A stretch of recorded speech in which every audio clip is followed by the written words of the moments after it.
반갑습니다. 그 청렴 모델이 지현우입니다. 지현우가 여기서 2년 전에 청렴에서 촬영을 많이 했습니다.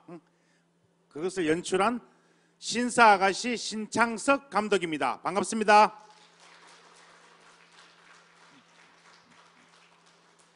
제가 청렴하고 인연을 맺게 된 거는 그 우연히 회장님을 만나 뵙게 됐거든요. 만나 뵙게 되었는데 그 회장님이 운명을 바꾸는 6가지 방법에 대해서 조그만 책자를 나누어 줬습니다. 그 내용이 무엇인가 하면 지명, 일단 자신의 명을 알아라.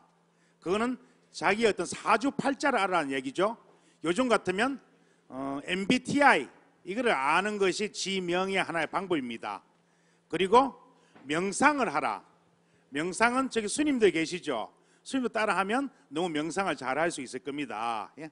그리고 독서를 많이 하라. 독서.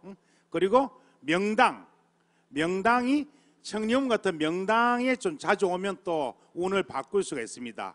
그리고 눈 밝은 수성을 많이 만나라. 여기 강의하신 분들이 다 눈 밝은 수성이시죠? 그리고 그 중에서 제일 좋은 것이 운명을 바꾸는 가장 좋은 방법이 적선을 하라. 그 적선은 물질적인 적선도 되겠고 마음으로의 적선도 됩니다. 이 적선을 할 경우에 자신의 운명을 근본적으로 바꿀 수 있습니다. 제가 그 책자를 보고 좀 많은 생각을 하게 되었어요. 그래서 제가 어떻게 하면 적선을 많이 할 수 있을까? 그러다가 연기자 한 60명하고 오케이 좋아 연예인 봉사단을 만들었습니다. 그래서 유튜브에 오케이 좋아만 치시면 그 우리 봉사단 작년 6월 달부터 활동하는 내역들이 쫙 나옵니다. 그리고 구독 좋아요 좀 부탁드리겠습니다. 예. 예, 그리고 그 한류와 그 한글의 어떤 연관성에 대해서 제가 유튜브를 한 몇 개 이렇게 찾아서 이렇게 편집한 게 있거든요. 먼저 보시겠습니다. 맞는데 맞아요. 펩시는 몇 년 전 한국의 소비자들에게 감사를 전하기 위해 한글 스페셜 에디션을 출시한 적이 있었는데요. 사실 펩시의 로고는 한국의 태극 무늬와 굉장히 닮아 있습니다. 그렇기에 몇몇 사람들은 펩시가 한국의 기업이라고 오해하는 경우도 있었는데요. 펩시는 한국과 한국 문화가 전 세계적으로 널리 퍼지자 이것을 반대로 마케팅 포인트로 삼았습니다.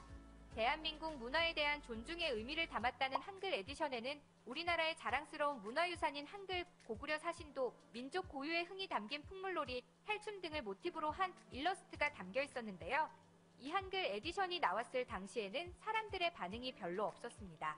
왜냐하면 당시에는 나이키나 아디다스 등 세계 최고의 브랜드들도 한글이나 서울 등 한국을 이용한 한정판 제품들을 많이 내놓고 있었기에 식상하다는 이유였는데요. 갑자기 이 한글 에디션이 한국이 아닌 다른 나라에서 화제가 되기 시작했습니다. 바로 태국과 인도네시아, 싱가포르 등 동남아시아 지역에서 갑자기 한글 에디션이 인기를 끌고 있는 것인데요. 태국이나 인도네시아에서 한국으로 여행을 온 사람들이 이 펩시 한글 에디션을 구매하고 SNS에 자랑하자 덩달아 펩시도 유행하기 시작한 것입니다. 반응이 좋은 걸 보고 놓칠 수 없었던 펩시는 새로운 카드도 꺼내들었습니다. 바로 전 세계적으로 인기 있는 K-팝을 이용한 마케팅이었는데요. 그 주인공은 바로 걸그룹 블랙핑크였습니다. 코카콜라가 겉면에 한글이 적힌 새 제품을 내놨습니다. 제품에 특정 국가의 언어가 들어간 건 130년 넘는 코카콜라 역사상 처음 있는 일입니다. 그 배경을 김수영 기자가 취재했습니다. 오늘 공개된 코카콜라 제로 신제품. 영어로 된 로고와 함께 한글 코카콜라가 전면 디자인해 보입니다. K-팝 팬들이 쓰는 그런 언어를 차용해서 제품명을 만들어 보았습니다. 로고의 위치, 또 한글 로고를 도입하는 부분까지 굉장히 새로운 시도를 많이 한 디자인입니다. 한류를 주제로 한글 로고를 단 이 제품은 미국과 일본, 프랑스 등 36개국에서 판매될 예정인데 130년이 넘는 코카콜라 역사상 특정 국가 언어가 표기된 제품이 전 세계적으로 팔리는 건 처음입니다. 앞서 지난해 명품 브랜드 구찌도 한글로 자사 이름을 크게 디자인한 옷을 팔아 화제가 됐습니다. K 콘텐츠가 전 세계적으로 인기를 끌면서 한글에 대한 긍정적 이미지가 형성되자 글로벌 브랜드들이 그간 낯설게 봤던 한글을 제품 홍보에 적극 활용하고 있는 겁니다. 문화 콘텐츠에서 한글이 많이 등장할 수밖에 없잖아요. 또 한글이라고 하는 게 기존 문화, 그러니까 문자랑 되게 좀 다르잖아요. 또 거기서 오는 되게 이국적인 느낌? 해외에 진출한 국내 업체들도 과거 제품명을 영어로 썼다면 이젠 과감히 한글로 적습니다. 비비고는 만두 제품의 경우 영어식 표현 대신 만두라고 쓰는 것에 이어 브랜드 디자인도 한글을 넣은 걸로 바꿨습니다.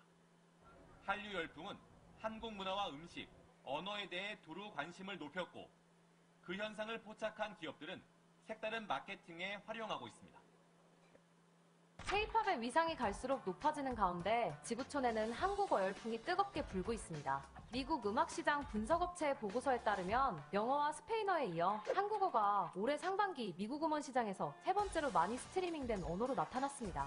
또 세종학당이 처음 개설된 지난 2007년 740명에 불과했던 수강생은 지난해 10만 명을 넘어 11만 7,636명으로 집계됐는데요. 2023년 기준으로 전 세계 85개국 248개소에서 한국어를 배울 수 있게 됐습니다. 얼마 전 한 커뮤니티 사이트에서 화제가 되었던 사진입니다. 보기만 해도 눈이 아파오는 비주얼인데요. 드럼인 줄로만 알고 있었는데 이건 중국어 전용 키보드라고 합니다. 물론 실제로는 복잡함 때문에 이런 키보드를 쓰진 않지만 원래대로라면 이런 모양의 키보드를 써야 할 정도로 한자가 많기 때문인데요.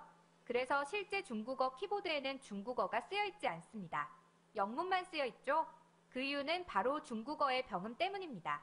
병음은 알파벳을 이용해 발음 기호를 표기하는 것인데요. 영어 키보드로 병음을 쓰면 그제서야 한자로 변환되는 시스템인 것입니다. 그렇다 보니 중국어는 디지털로 입력을 할 때 다른 문자를 한 번 거쳐야 중국어가 변환되기 때문에 키보드 입력조차 한글에 한참 밀리는데요. 그래서 한국어 키보드와 중국어 키보드의 대결에서도 중국어 키보드는 한국의 속도를 도저히 따라올 수 없었습니다. 그렇다면 일본은 어떨까요? 일본도 상황은 크게 다르지 않습니다.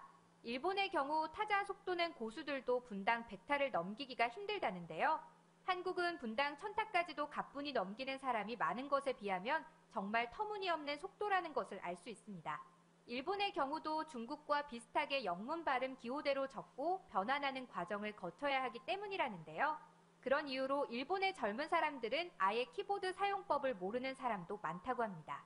그뿐만 아니라 한류 이외에도 한글이 인기 있을 수밖에 없는 이유가 또 있습니다. 세계 언어학자들의 학술대회 그리고 글자를 평가하는 문자올림픽에서 언어별로 표현할 수 발음수를 조사했다고 합니다.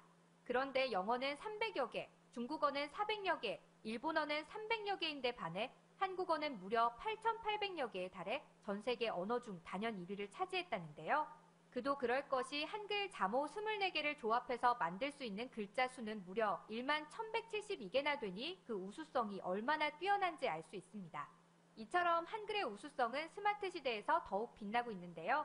아마 한국 IT 산업의 기술력이 뛰어난 것도 다 한글이 있어서가 아닐까 싶습니다. 이 모든 현상들을 통틀어 CNN은 이젠 한국어를 배워야 하고 결국은 한류의 다음 타겟이 이렇게 한국어로 변화하면서 앞으로 전 세계로 뻗어나가게 될 것은 한국어라고 말했습니다.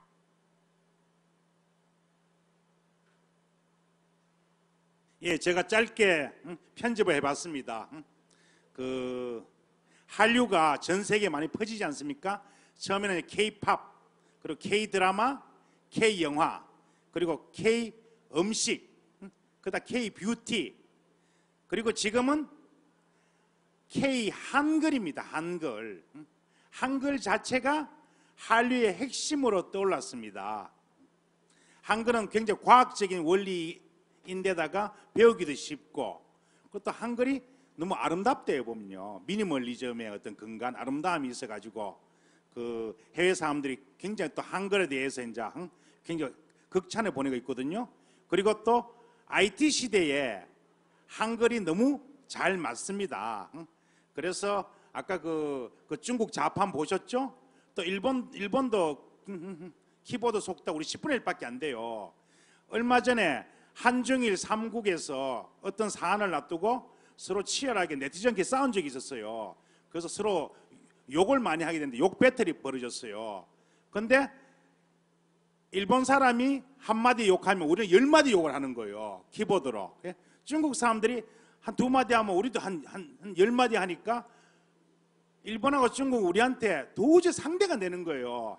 그래서 한국 너희들은 도저히 당해낼 수가 없다. 그래, 일본하고 중국 우리 둘만 싸우자. 이랬던 적이 있었거든요. 그만큼 이 우리의 어떤 그런 IT 시대에는 이 한글이 딱 맞습니다. 딱 맞고, 그래서 이런 한글을 제조하신 그 세종대왕은 아마 타임머신을 타고 미리 올라가셔서 만든 것이 아닌가 하는 그런 느낌이 들기도 하고, 그리고 이 AI 시대에 한글과 컴퓨터, 그리고 또 그 세종학당 있죠. 세종학당이 이제 한글을 많이 보급해 주는 그런 데인데, 또 얼마 전에 한글과 컴퓨터 김상철 회장님이 70억이라는 거금을 또 이제 이렇게 지원하셨다는 그 얘기 들었습니다. 그래서 앞으로 한글이 또 한류로 퍼지는 순간 또 한글과 컴퓨터 이 회사도 참 많이 발전하지 않을까. 그리고 청리움도 그 좋은 기운으로 좀 더 나은 곳이 되지 않을까, 그런 생각이 듭니다. 감사합니다. 예, 안녕하세요. 드라마 신사아가씨 연출한 신창석 감독입니다. 이곳 청리움은 한글과 컴퓨터 연수원인데요. 여기서 그 명인 명장들, 특히 한글이라든지 태권도와 관계된 그런 명장님들이 모여서 좋은 어떤 강의를 많이 하셨습니다. 아주 좋은 분위기 속에서 아주 좋은 내용들을 많이 이제 강의하셨는데요. 예, 청리움을 사랑하는 사람들이 많이 모여서 이렇게 그 명장들 시상식을 하게 돼서 무척 뜻깊은 날이었습니다. 오늘 너무 좋은 하루였습니다. 네.